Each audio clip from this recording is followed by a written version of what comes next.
So my name's Liz Rice. I look after open source at Isovalent, which is the company behind the Cilium project. Has anybody here heard of Cilium? I see a few hands. OK, good. So Cilium uses this technology called Ebpf. And I have been fascinated by Ebpf for quite a few years now, and it's now my privilege to get to work with it. So today I want to try and explain why I think it's so powerful and how, as a Go programmer, you could get into Ebpf yourself, whether it's using Ebpf-based tooling or perhaps even writing some code. So I should probably start by saying, what is Ebpf? It's an acronym, so traditionally we spell out what Ebpf stands for. It stands for Extended Berkeley Packet Filter. All that tells us is something about its history. Honestly, that means nothing in terms of what you can do with Ebpf today. Forget the acronym. It's now pretty much meaningless. Ebpf lets us program the kernel. So we can write programs, we can load them into the kernel, and change the way the kernel behaves dynamically. There's a nice analogy that says Ebpf is to the kernel what JavaScript is to HTML pages. HTML used to just be static. With JavaScript, you can change the way it behaves dynamically.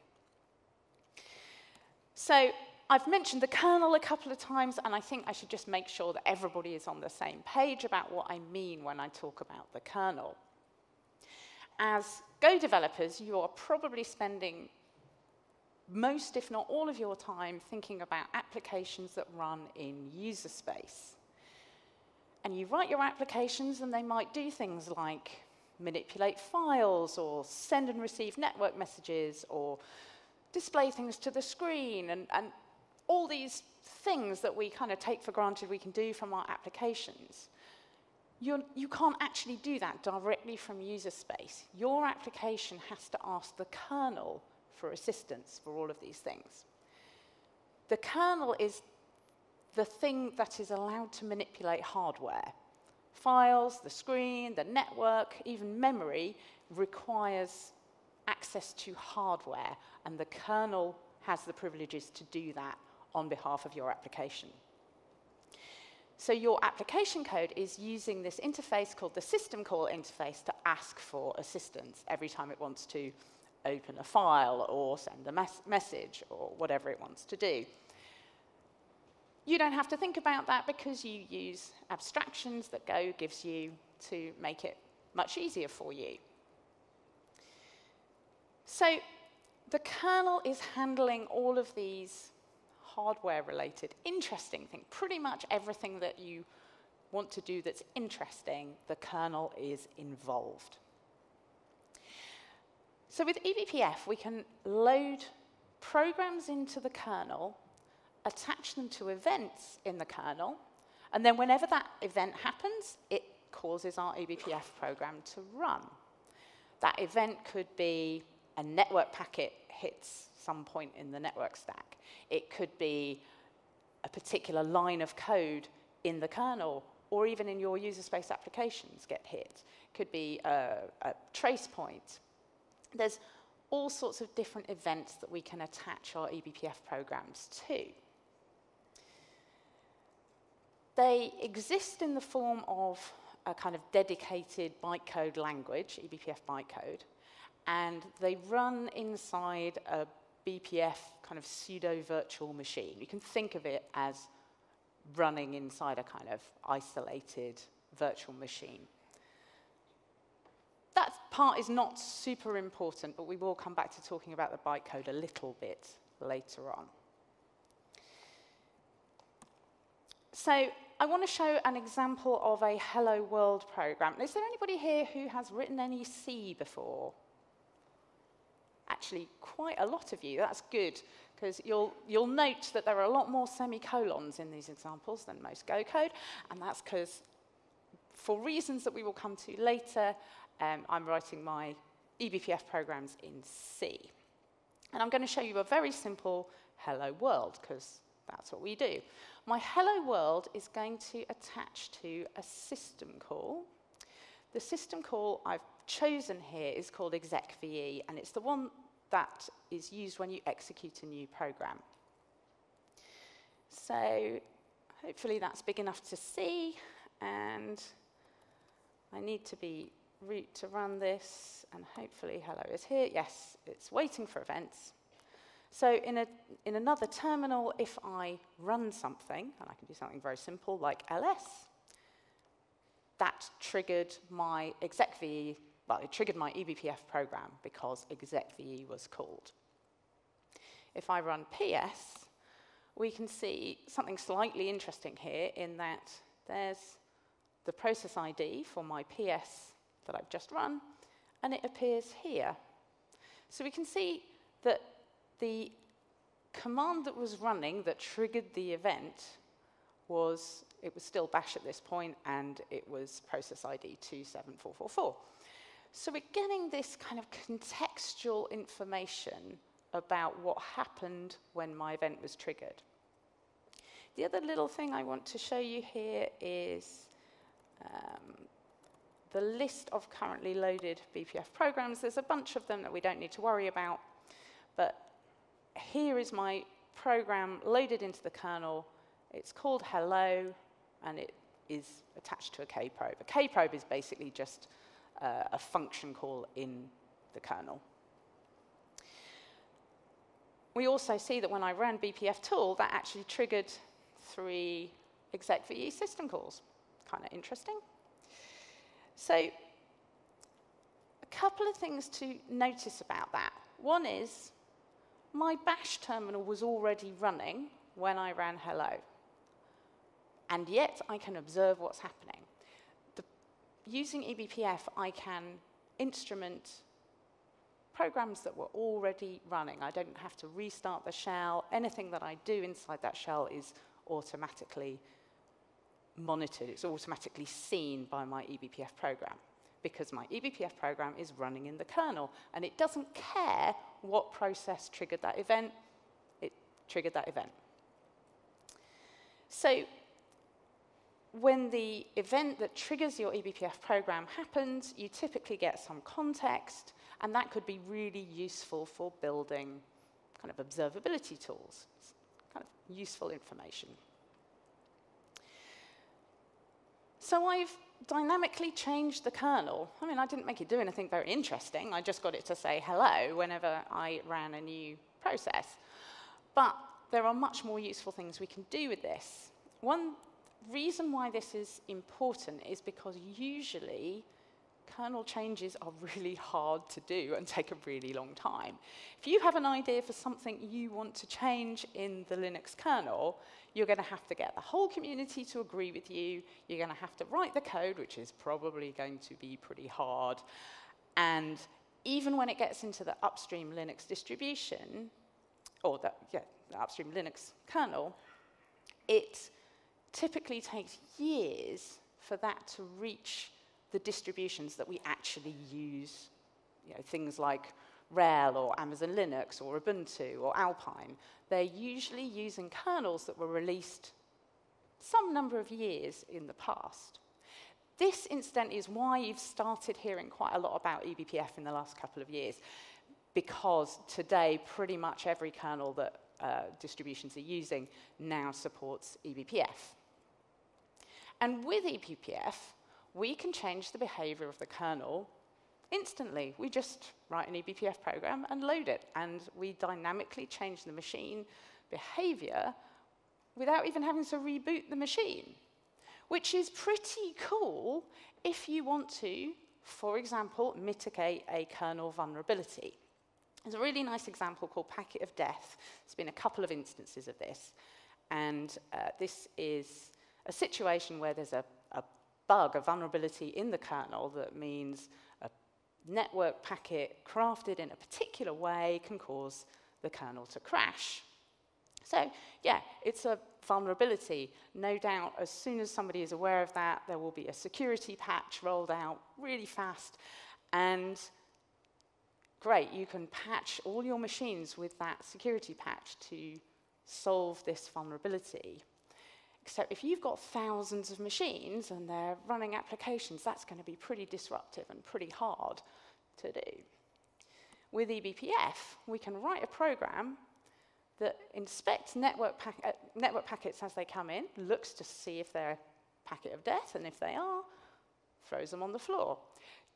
Doesn't fix the vulnerability in the kernel, but it mitigates it because you can't hit that vulnerability anymore.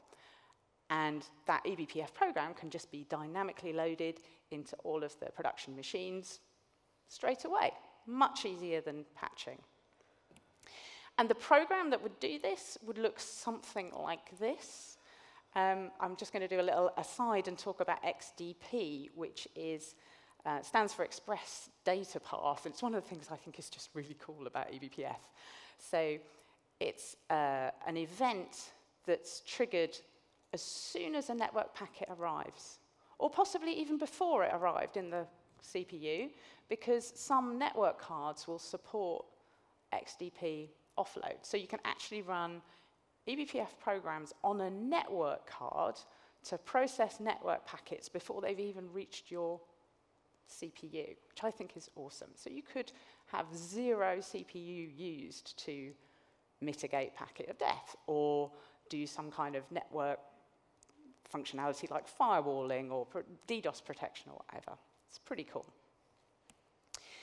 Now, eBpf code has to not crash the kernel, because crashing the kernel, as you know, if you had a packet of death and it crashes the kernel, that brings down your whole machine, and that's a very bad day. So how do we know that eBpf code isn't going to crash the machine? The answer is it goes through a process called verification.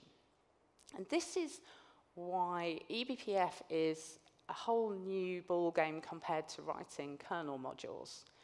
You can change the behavior of the kernel by writing a kernel module, but a lot of companies, a lot of organizations don't like to use kernel modules if they can possibly avoid it, because if there's a bug in the kernel, it crashes your machine, or if there's a, dereferencing a null pointer or something like that, you'd bring down the whole machine.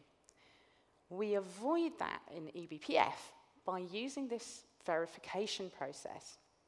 What the verifier does is examine the program as it's loaded into the kernel and checks that it's definitely going to run to completion, it's not going to dereference any null pointers, all the memory access is safe. It can be a bit of an art getting your programs to pass this verifier, but it does give you some pretty good guarantees about the safety of that program. Now, sometimes you'll hear people saying that because of the verifier and because of some of these limits, like you're not allowed to loop, that it's not Turing complete. Well, you are kind of allowed to loop. You have to do some tricks with unrolling loops, but you can write loops in eBpf code. There is an instruction limit. It used to only be 4,000 instructions. It's now 1 million. So you can write some pretty complex code if you wanted to in an eBpf program. And more importantly, you can chain programs together using what's called a tail call. For anybody who hasn't come across tail call, it's a bit like making a function call, except that you don't have a stack, so you never kind of return. You just jump to somewhere else. So you can jump from one program to the next if you need to exceed this 1 million instruction limit. I mention this because sometimes people say, you can't do anything very complex in eBpf. I challenge anybody to tell me something they have not been able to do, not because they couldn't get it past the verifier, but because it was actually not possible in eBpf. We haven't found anything yet. The other thing that we need to talk about with eBpf is how we handle data. How do we get information from the eBpf program running in the kernel to doing something useful with it, like showing it to a user? And we do that with something called maps, and maps are data structures that can be shared between eBPF programs and user space or other eBPF programs. So if I take an example of some kind of tracing tool, let's say we want to count the number of times that files are being opened. So we'd write some user space program that's going to send the output, write something to the screen to tell us what how many files have been opened. That tracing tool is going to load an eBPF program into the kernel and also a map, and it's going to attach that program to an event related to opening a file. So every time a file gets opened, the eBPF program would get triggered. It would probably write some information, some metrics into this map data structure, and then our user space program can read that information out asynchronously. So the writing from the kernel, or reading from the kernel, and writing from user space, or reading from user space, they are completely asynchronous from each other. We can also use maps to share data between eBPF programs, and this happens a lot. So in a project like Cilium, which is using eBPF to create some pretty complex networking capabilities, we'll have lots of small eBPF programs, but that will essentially share state, share information through eBPF maps. How many people here are using Kubernetes? Quite a lot. Is anybody using containers but not Kubernetes? Okay. And anybody who didn't already put their hand up but does run more than one process at once on a machine? Okay, a couple of hands, right? So most of us don't just run one process on each virtual machine. At least we don't anymore. We used to, but we don't. So I'm going to use Kubernetes as the example, but everything I say here is pretty much applicable to just running multiple applications. If we're running our code in containers, we typically we isolate them from each other using containers. We're using a thing called namespaces. In Kubernetes, we quite often combine more than one container into a pod, so we would have these namespaces per pod rather than per container. And that allows those containers inside a pod to interact with each other because they're visible to each other, although the other containers are not visible to them. But the application code, your Go code that's running inside these pods, it still needs to use the kernel every time it wants to do anything that involves hardware. So if it's accessing a file or receiving a message from the network, whatever it's doing, the kernel is involved. Doesn't matter how many pods you've got on that machine, or well, bare metal machine or virtual machine, there is only one kernel. If anybody's ever seen me talking about containers, they probably have heard me talk about how the containers do not have their own kernel. They're all using the same kernel that exists on the host. So that means the kernel is aware of everything that's happening in all of our applications, in all of our pods, or in all of our containers, or even just all of our processes. If we use eBPF instrumentation in the kernel, it can be aware of everything that's happening across all of our applications. And that enables some pretty deep and complex usability tools, observability tools, sorry. I'm going to show a couple of examples just to sort of give us kind of scope of the kind of things that are being built with their kind of heart in eBPF. So this is network observability using a component of Cilium called Hubble. So Cilium is connecting components together, networking, and Hubble allows us to observe network packets as they flow through that network. So we can see individual packets, we can generate events that go to Prometheus and from there to Grafana to see really cool things like latency, or the number of packets that get dropped, or the number of HTTP error codes, or all manner of different things that we can collect. And we can collect it very efficiently because we're using eBPF to do it. We can also build up service maps to show how different Kubernetes services are communicating with each other. And this all kind of comes almost for free because we're already connecting things together with eBPF anyway, so sending some information to user space about it is pretty easy to do. Another example of an eBPF-based observability tool is Pixie. This is another CNCF project. They've got a ton of different tools, ways of measuring different kinds of metrics across your cluster. This is an example of a flame graph. Looks like a flame graph. You know, we've all seen how CPU is being used using flame graphs, but what's different about this one is it's collecting CPU usage across the whole cluster and aggregating it, which I think is pretty cool. They have tons of different tools built into Pixie. And I also mentioned networking. So Cilium uses eBPF to create a more efficient network. Let me explain. I mentioned that we use namespaces to isolate our pods one from another. And we typically have a network namespace for every pod. What that means is the kernel is running a networking stack for every pod.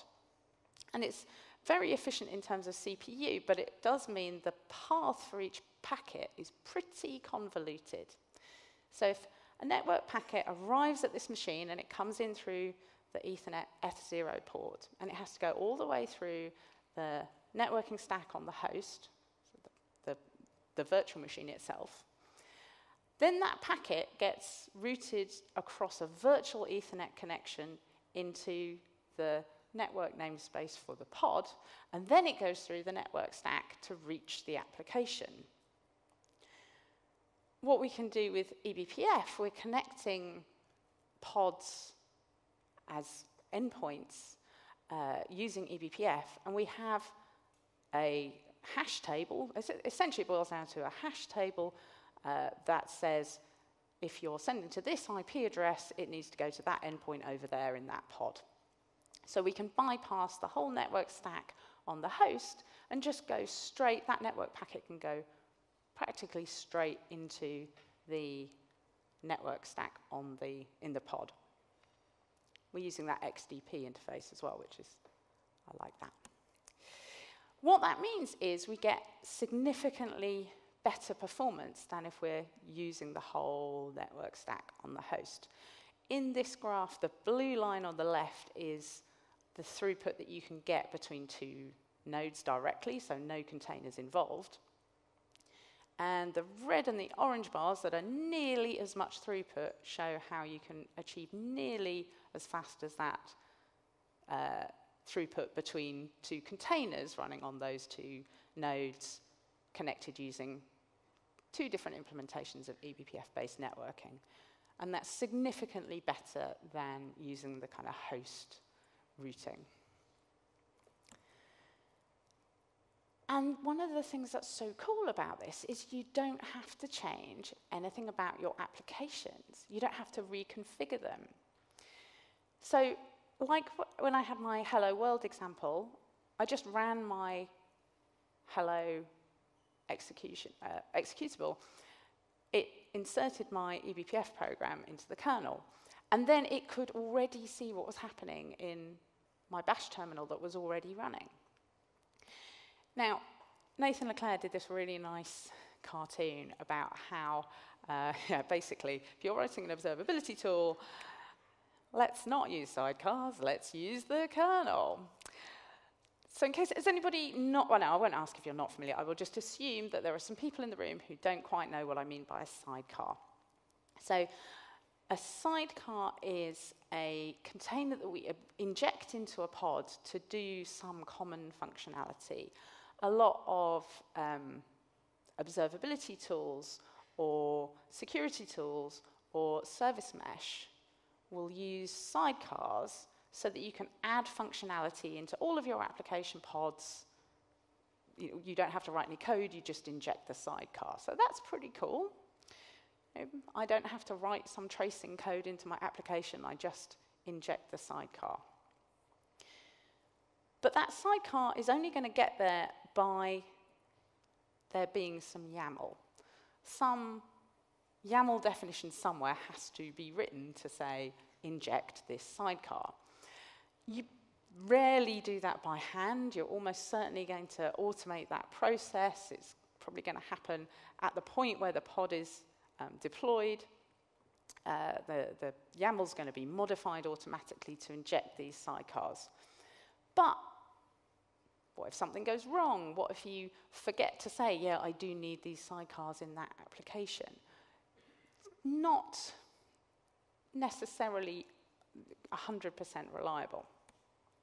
Whereas if we were to use Ebpf to instrument our applications, well, we just don't need a sidecar because we're running in the kernel. So we immediately get visibility across all our pods. And we also get visibility across any malicious workloads that might happen to be running. If I attack your cluster and I put, I don't know, a cryptocurrency miner into your deployment, I'm probably not going to do you the courtesy of adding in your security tooling sidecars into the container. I'm just gonna run my application. But if you have kernel-based Ebpf tools observing what's going on, you can catch that malicious behavior. It also saves on the resources. Like if every single pod has a sidecar container, you can have multiple instances of the same data, the same resources in every sidecar. So, hopefully that's given you a little bit of a flavor for why Ebpf tooling is really powerful and useful, particularly in a cloud-native environment. But you're all Go programmers, right? So you want to know, can I write Ebpf programs in Go? And the answer is mostly no.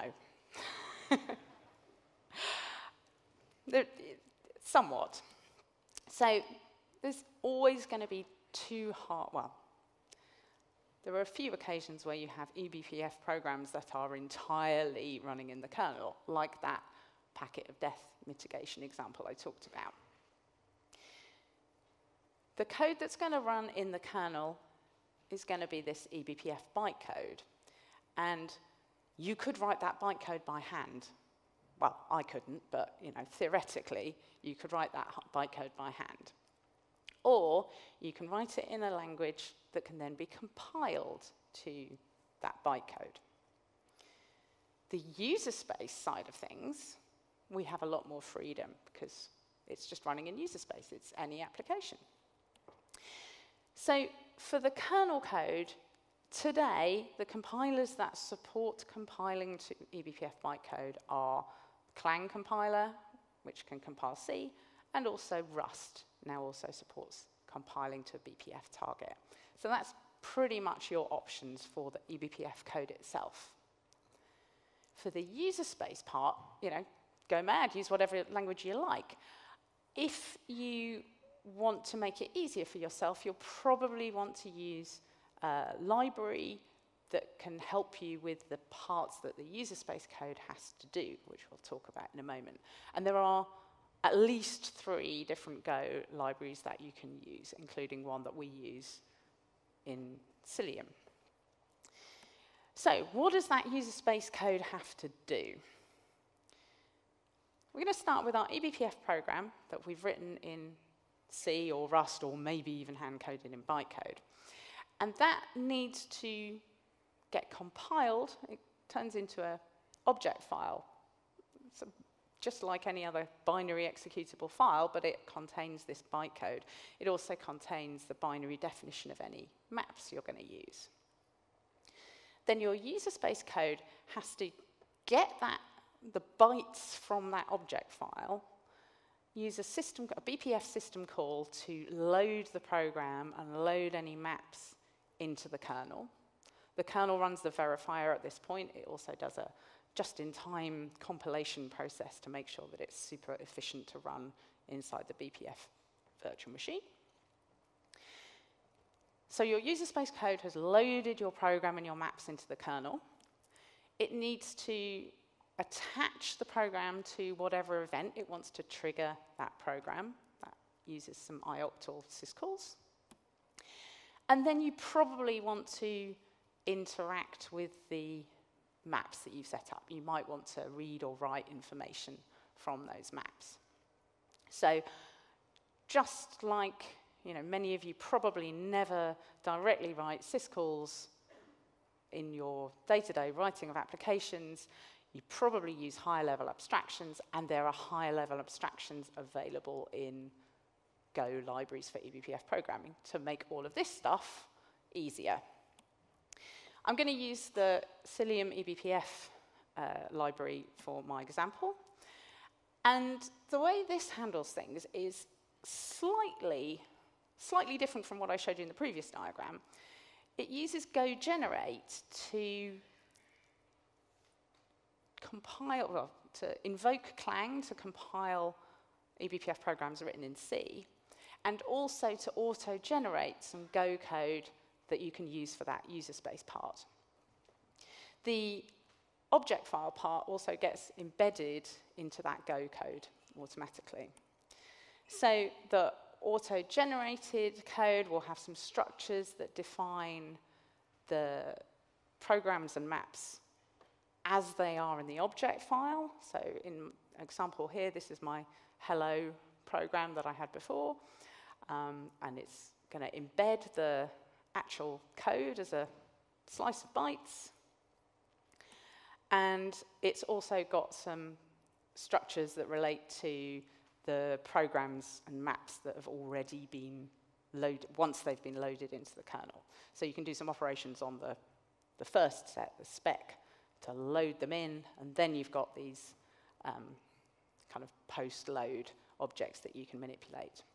And then you can write your Go code and do things relatively straightforwardly, to do things like, I want to load all of the BPF objects into the kernel, please.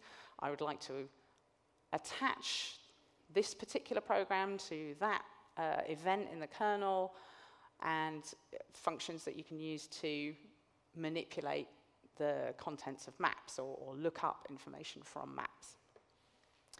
So that eBPF program, the Hello World program that I showed you before, the user space part is written in Go, of course. So there was my C code. Let me just, I'll show you the file. So there's some auto-generated code here, but I'm going to just remove the executable and remove all the BPF code. So now all I've got is my C code, which is very small, and my Go code. And this has the GoGenerate command that's going to use my C code to say, okay, this is the eBPF program that I'm going to compile, and I'm going to write the sort of template code for manipulating the eBPF programs and maps defined in here. So let's run GoGenerate. And that has created a bunch of, some Go code and some object code. If I look at the object files, they're both eBPF target ELF object files. One of them is big endian, one of them is little endian. So depending on your chip architecture, you might need one or the other. And I've also got some Go code, which, again, there's a big endian and a little endian version of those, but that's giving us the functions that I can refer to in my Go code to do things like load all the BPF objects, link to the execve system call, and then I'm just going to read the trace out of this kernel debugging trace. And if I run that, hopefully, oh, I need to be root, because you need privileges to run eBPF programs because they're very powerful. You should treat them as root. So now we're back to what I showed you right at the beginning. Hello is running again, and we're hello world. So you can write the user space part of Go program of eBPF tooling using Go. I think there is a valid question to say, do you really want to? I showed you a couple of examples there. One did nothing. I mean, it just wrote hello. The other kind of example I alluded to was handling a network packet. If you wanted to do something with that network packet, you will need to understand the structure of that network packet. It's not rocket science, but you would need to know it. If you're manipulating something within the kernel, you might be manipulating data structures, and you kind of have to know what those kernel data structures do. So there are lots of things that you can do very easily and very usefully in eBPF code. You can also quite quickly get to a point where you're like, wait a minute, this is kernel programming. Okay, so, you know, be warned. If you don't want to necessarily write it yourself, there are tons of projects and code and utilities out there that you can use that take advantage of eBPF for all this really efficient and kind of broad observability and security and networking. I've listed a bunch of CNCF related and cloud native related projects. I've also listed this diagram, or I've included this diagram. This is probably 3 or 4 years old now, and it's a set of tools that exist in a library called BCC. There are dozens of them, like pretty much anything across the whole of your system related to, I don't know, file or memory or anything you want to do, you can get metrics about it using these tools. It's pretty, you can get a lot of detail. And if you want to learn more about using low-level eBPF tooling for kind of metrics, I thoroughly recommend checking out some talks by Brendan Gregg. He did a lot of pioneering work, built a lot of these tools. I'll also mention Inspector Gadget, which is, takes a lot of these tools and makes it possible to run them in a Kubernetes environment very easily. Or the kind of projects at the top take all that kind of concept and turn them into much more kind of complete, you know, maybe they've got UIs and so on. So I hope that has given you a bit of a flavor for why eBPF is so powerful. Maybe some of you will go away and write some eBPF tooling yourselves, and if you do, let me know. We'll come and, you know, bring you into the eBPF community. It's a really kind of welcoming place. If you want more information about eBPF, there's a community site called ebpf.io. And I've also added the link there for a couple of books that you can download from iSurveillance website, one of which I wrote, which is kind of like the written down, much more in-depth version of this talk. So with that, I guess I'll say thank you very much and hope there are a few questions.